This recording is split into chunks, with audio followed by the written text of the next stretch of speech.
Well, guys, we did it. I hit my goal of 20,000 subscribers, all thanks to your help. And I honestly have no idea how to do a video like this. It's completely unscripted.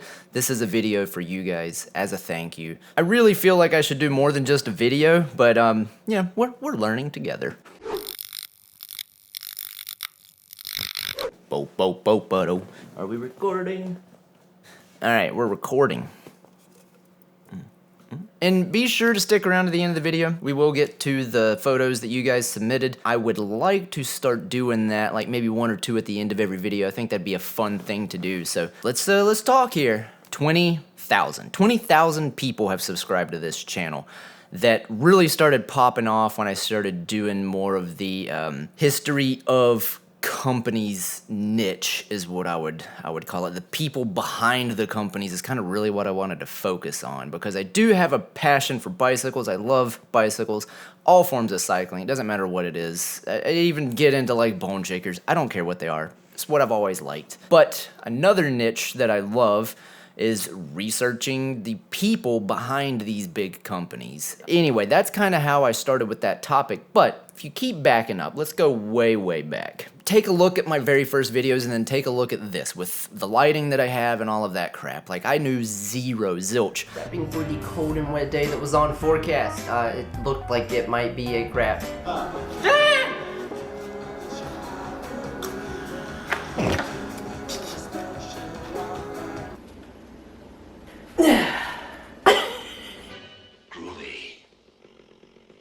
I literally, when I started this, had no idea you could record with the DSLR camera. I thought people still used video recorders, and that's how green I was to doing all this. Now, I'm not saying my videos are perfect. I went from, like I just showed you, this crappy lit video with no direction, terrible sound, but I loved doing it. It was fun, and I have no inkling that I make amazing content, but I love doing it, and you all seem to enjoy it as well. So it took me from doing something like that to now I've made content for charity events, for barber shops, for record stores, bicycle races, jiu-jitsu matches. I got involved with the Pro Continental team for a couple years, helped them out, did some videos on that. Super, super fun. So at the same time, I was trying to get my pro license on the mountain bike. I think everybody should, at least one time in their life, try to get to a high level in something. It doesn't have to be a sport, but just really buckle down, learn how to train. That has helped me so much in my life. I knew that I did not want to be a professional cyclist because, one, there's not a lot of money in it unless you're in that top echelon, just like every other sport. But on top of that, the amount of traveling you would have to do, the amount of race days you have to put in, that life isn't for me. I didn't want that. But I did want to race at a high enough level that I felt like I at least accomplished something.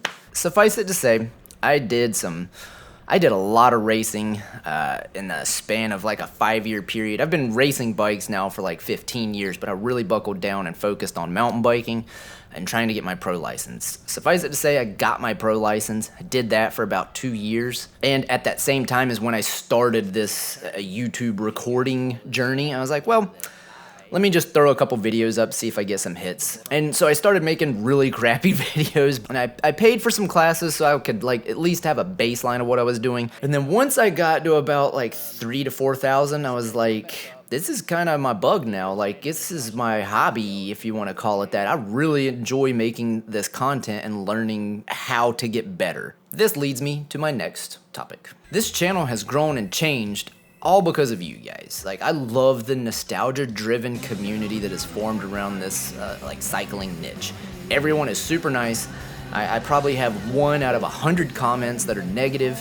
I kept working at it and getting better, and I still don't make amazing content, I wouldn't say that, but people like it. That's what matters. And with that being said, I really want the community to be a part of this channel's development. I want your guys' input.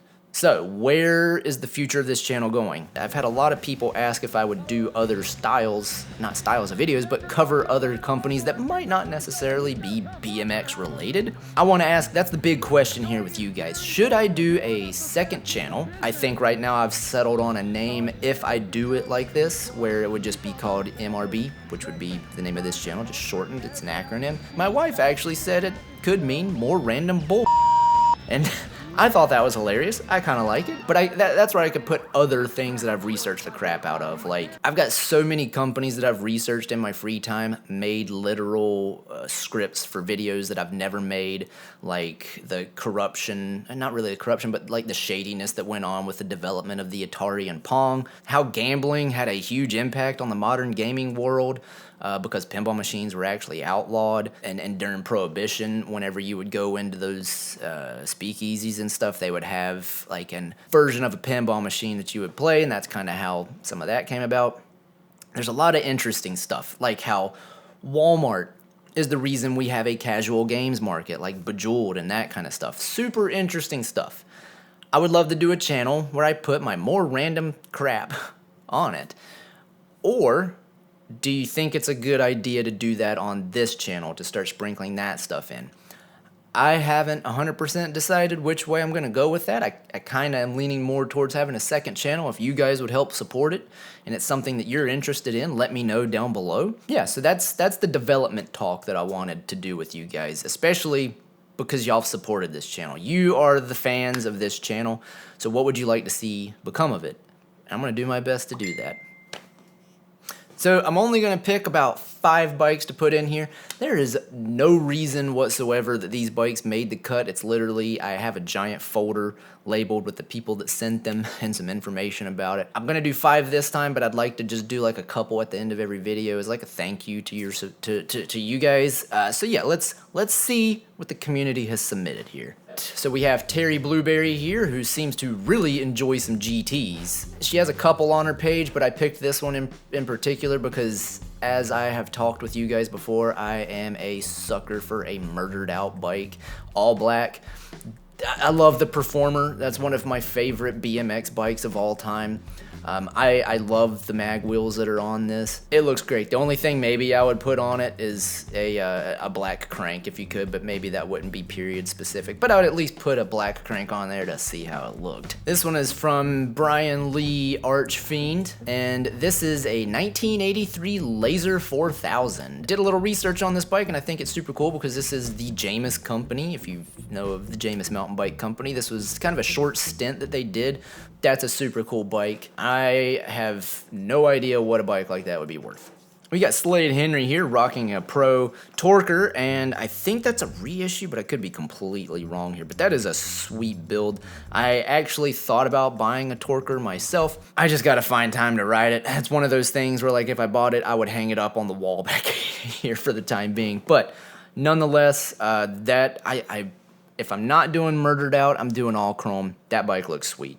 So coming in at number 4, we're going to look at Dean K55. This is one of my favorite ones that was sent in. This is an SE Basher. He said that he purchased the frame and fork directly from mail order, didn't get the complete bike, just the frame and fork. He said he outfitted it with Maxi Cross 3-piece cranks, bullseye hubs, Z rims. I'd love to do a video on the Z rims. Redline bars. The forks are landing gear, which this bike had a terrible fate because he said in 1989 he went into the Navy, and while he was away, his stepbrother and some friends took the bike, thrashed it on some jumps and curbs. The frame broke just behind the head tube, and his dad threw it out. Nonetheless, these pictures are awesome. I don't care if they're recent pictures. If you've got a favorite memory of your favorite BMX bike that you no longer have, submit it. I love this stuff. And for the final one we're going to cover, let's look at Mighty Z166. This is his 1982 KZ1 frame and fork. Said he purchased this thing in 1983 and still has it to this very day. I love that this one, he actually has the original photograph of him on this bike and what he's done to it now.